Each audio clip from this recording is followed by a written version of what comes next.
கருவேப்பிலை பூண்டு குழம்பு நல்லா தொக்கா ஜாமாட்டம் செஞ்சு 2-3 நாள் வச்சுட்டாலும் 1 ஸ்பூன் போட்டு பிசைஞ்சு சாப்பிட்டா போறோம், திக்கா இருக்கும்.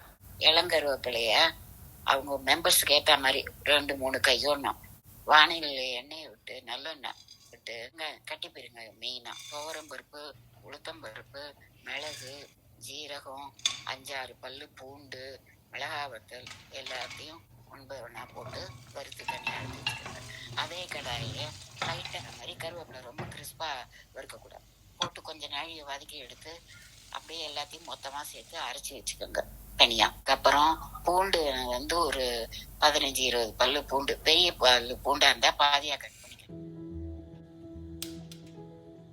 நல்லெண்ணெய் வச்சு கடுகு தாளிச்சுட்டு பூண்டை வதக்குங்க. பூண்டு வதக்கிட்டு இருக்கும்போது மஞ்சள் பொடி போட்டு பெருங்காயத்தூள் போட்டு வதக்கிட்டு புளி தண்ணி விட்டு கொதிக்க விட்டுருங்க, உப்பு மஞ்சள் பொடி போட்டு. இந்த டயத்துல அரைச்சி வச்ச நல்லா கொதிக்க பூண்டு வெந்தது என்ன ஒரு 5-10 நிமிஷத்துல வெந்துடும். புளி வாசனை போகணும், ஜஸ்ட் ஒரு 5 நிமிஷம், அவ்வளவுதான்.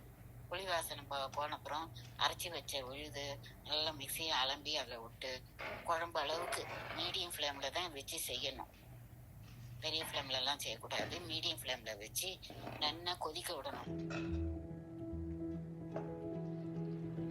ஸ்டவ் ஆஃப் பண்றதுக்கு முன்னாடி வெல்லம் ஒரு கட்டி போட்டுட்டீங்கன்னா டேஸ்ட் வரும். கொஞ்சம் கடைசியில நல்லெண்ணெய் 2 ஸ்பூன் வச்சீங்கன்னா இதை ஃப்ரிட்ஜில் வச்சுட்டீங்கன்னா ஒரு வாரம் வரைக்கும் கூட தாங்கும்.